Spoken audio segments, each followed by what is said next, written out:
welcome to the island of Luzon. Alhamdulillah.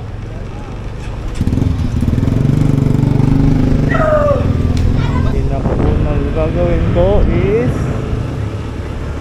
maghahanap ng magandang motorcycle shop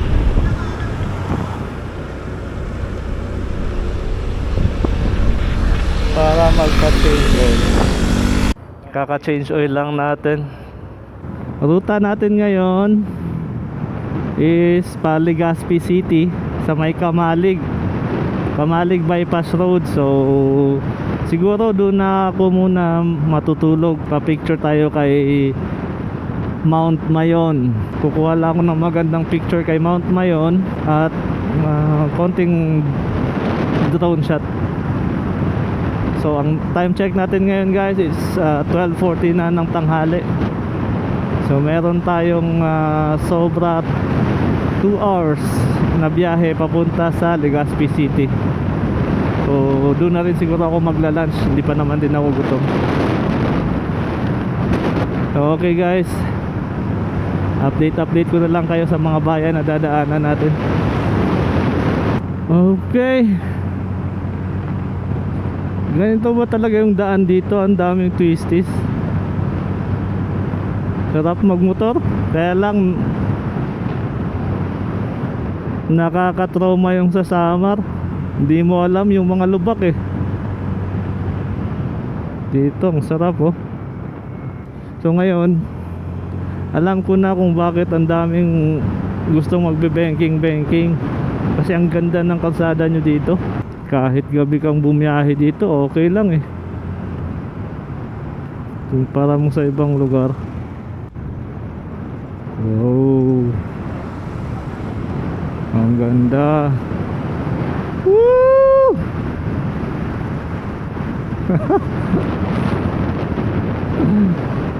Ang ganda. Grabe. Siguro sa mga lokal dito normal na lang sa kanila. So sa akin, the best.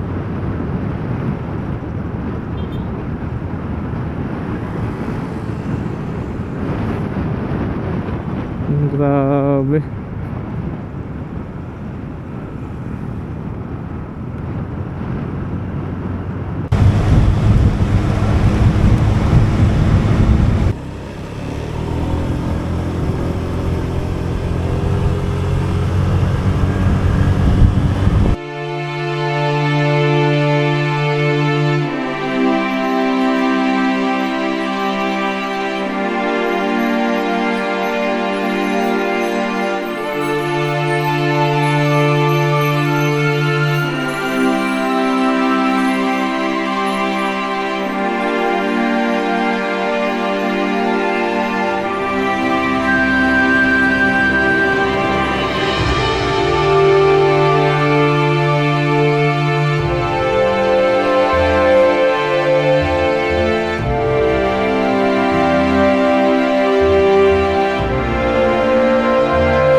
Update.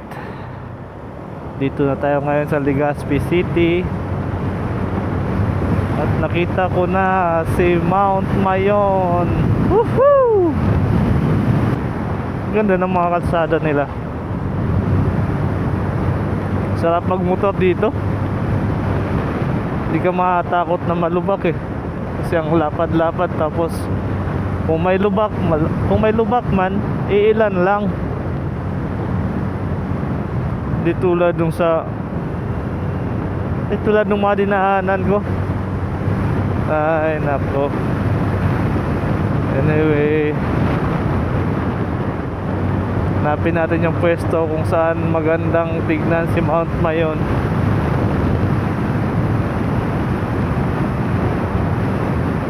So dito tayo magpapalipas ng gabi. At para makagala naman tayo dito sa Legazpi. Yun lang guys. Update ko kayo ulit mamaya.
So tapos na tayo kumuha ng drone shot at picture kay Mount Mayon.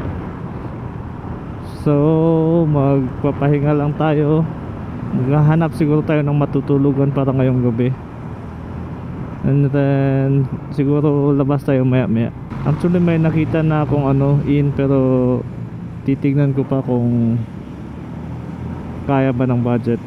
Ito nga, papunta pa tayo sa Kamalig Bypass. So doon banda yung nakita kong pwedeng tulugan, pero double check po muna natin, baka lumagpas tayo. Gagi, ang layo.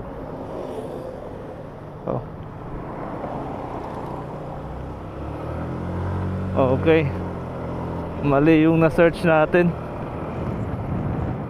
Na-search natin is yung Kamalig Bypass. Oh, okay. Ito yung tinatambayan pala talaga nila. Na-search natin is Kamalig Bypass Road instead of yung transient house na nakita ko.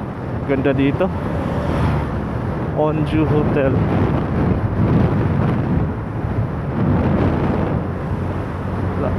Hindi kaya yung hotel. Transient lang tayo.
nakapag-check-in na tayo sa Onju Travelers Inn.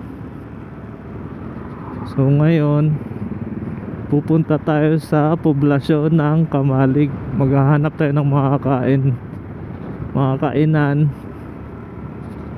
Mas preferred ko naman yung mga street foods lang.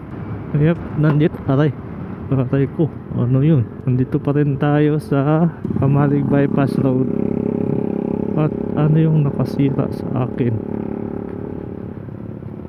Double check ko lang.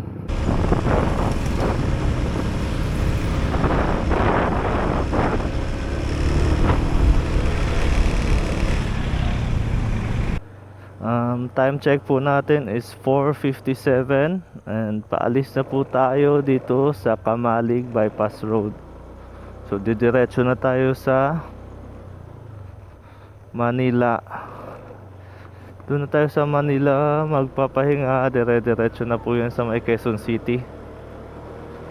So medyo maaga, medyo madilim pa, pero medyo nakikita naman yung silhouette ni Mount Mayon. Pero yun na nga, kasi slowly back na tayo papuntang Manila. Meron pa tayong 12 hours na babiyahiin papuntang Quezon City. Siguro dire-diretso na yan. Then di natin alam kung may magandang view na pwedeng pagpahingahan or pwedeng liparan ng drone, edi papalipad tayo ng drone. Pero as much as possible yung hindi tayo gagabihin sa daan, kasi hindi ko pa kabisado yung Manila eh. So reliable lang ako kay Google Map. So dapat dumating tayo sa Quezon City, it's at most 6 PM na. So yun guys, update ko na lang kayo. Medyo madilim pa ngayon. So update ko na lang kayo pag medyo maliwanag na. Alright guys, update. Naga City na tayo. Time check, it's 6:09 in the morning. So mabagal yung takbo natin kasi malamig at medyo madilim kanina. Medyo kasi hindi mo nakikita yung daan, hindi natin kabisado. Baka malubak tayo. Nasa unahan natin tong carrier ng baboy. Baho. Si ate amoy na amoy ni ate itong amoy ng baboy.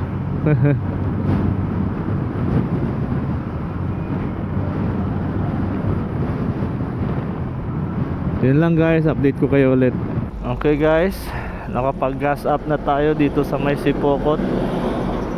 So nakapagpahinga na rin tayo. Back na naman Kakalawag, Quezon. Siguro dire-diretso na rin to papuntang Quezon City. So kakaliwa raw ako dito para Manila. Kaliwa, may hinihila. So kakaliwa tayo dito pa Manila. Okay guys, update lang ulit mamaya. So ayun nga guys, sobrang traffic dito banda. Yung iba sabi nila magka3 oras daw silang naka-standby dito. Hindi ko alam bakit ganun. Kahit yung single na motor hindi kasya. Yun pala. Nag-aayos pala sila ng kalsada dito. So siguro na standby tayo doon ng mga 30 minutes. Sobrang haba ng traffic oh.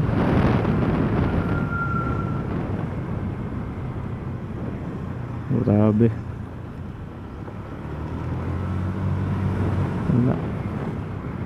Sira-sira rin yung kalsada dito eh. So kailangan talaga nilang ayusin.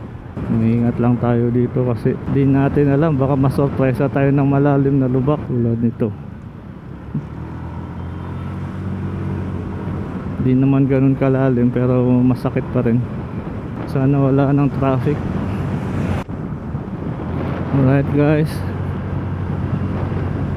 Del Gallego na tayo. So time check natin is 10:24. So meron pa tayong mahigit 7 hours na biyahe papuntang Quezon City. Di pa naman ako gutom. Siguro pag nagutom na ako, saka na ako mag-iisip kung saan ako kakain. Swerte na lang, maganda yung panahon ngayon at hindi umuulan. Kasi sobrang hirap bumiyahe ng umuulan. Alalay lang sa takbo. Medyo takot kasi syempre hindi natin alam yung, hindi natin kabisado yung ano, yung daan. Baka may lubak o kung ano pa man. So thank God naman, aray ko tulad nun, diba, lutong bahay. Okay, kainan.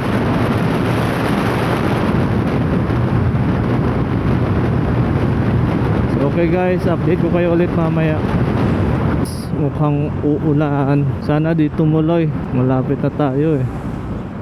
Siya nga pala, di ko pa nadadaanan yung ano, yung arkong welcome to Bicolandia. Mali pong nadaanan ko, nalagpasan ko na. Kaya na ko pa hinihintay eh. Anyway, sana di tumuloy yung ulan.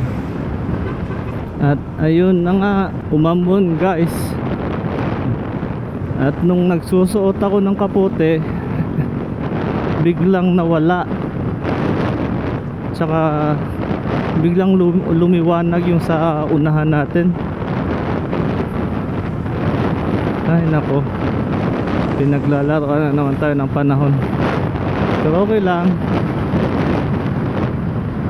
mas okay na tong ganito. Siguro mamaya pag pahinga natin, doon na lang siguro tayo maghubad ng kapote.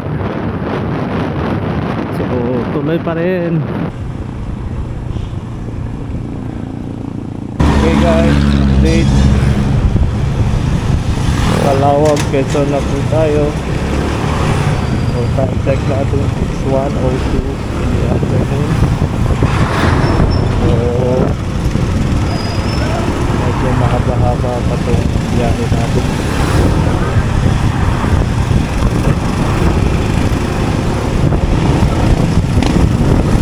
Saka magkakalapit ang mga bayan-bayan, kaya sa traffic na. Manila, Spain, Malawag is right. So dito tayo. Umaka bypass road.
Nakapagpahinga na tayo sa may overview ng Gumaka dito sa may diversion road.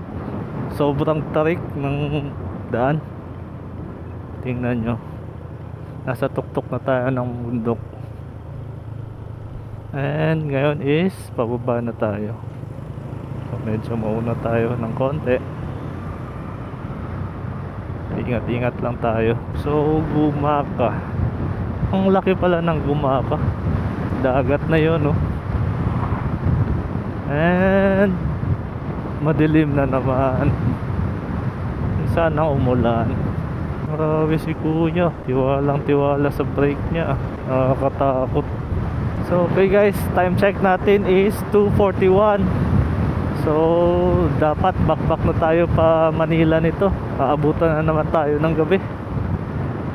Eh parang sa Antipolo pa naman ako pinapadaan ni Google Map. Sige guys, balikan ko kayo ulit mamaya.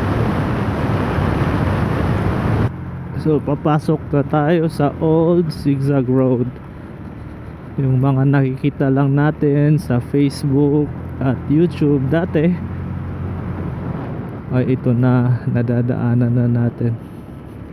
Kung may ibibigay sa inyo sir, ma'am, pasensya na, naibigay ko na sa mga bata kanina sa Arco ng Bicol at Gumaka, sa Gumaka overview. Galing galing. And yun na nga, namamanhid na yung mga daliri ko. Oh.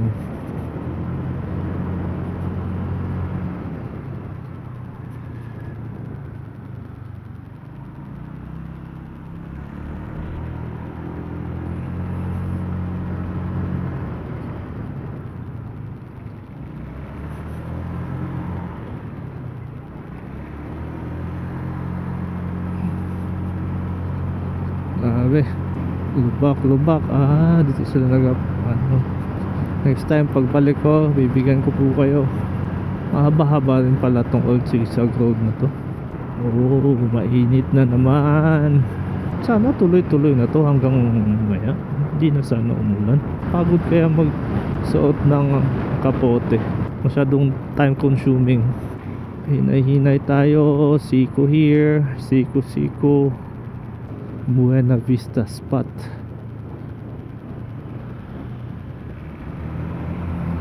Buena Vista spot.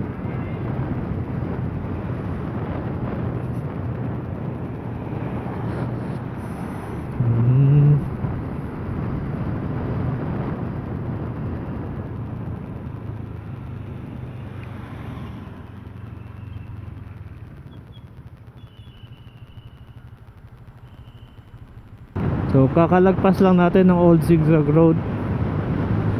Siguro ang last stop natin is magpapagas lang tayo sa Shell or Petron.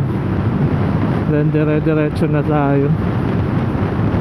Kasi meron pa tayong 4 hours and 30 minutes na lalakbayin pa uwi sa Quezon City. So time check natin is 3:51. So anong oras na? Gabi na tayo makakauwi eh, hindi pa naman natin kabisado yung mga daan.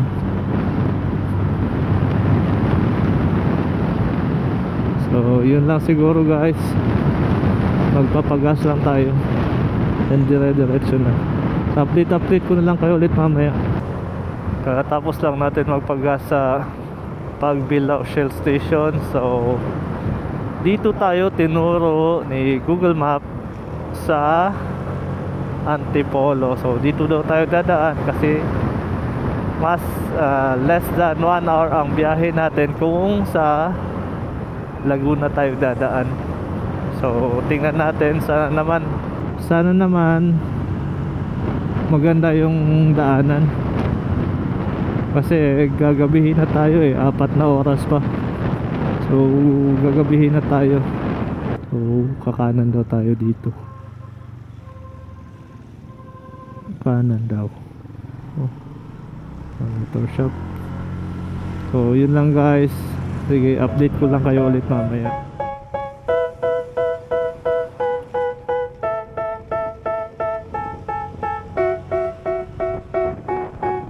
They tell me that I'm never gonna make it. They want me to do something that could make sense. They hate when I keep dreaming I'll be famous, but I don't give a fuck, I'ma keep chasing. I got all this potential that's deep inside of me, but they hate when you're successful cause they try to be. They sit there being judgmental because you're trying things, and they just want you to settle and do the right thing. So get a good job, don't slack off. Wake up every morning, make a good impression on your boss.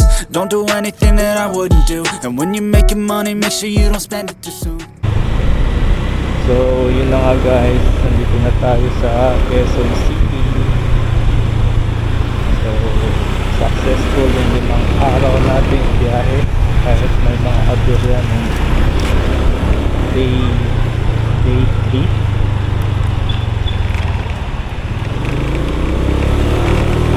Day 3 kasama na yung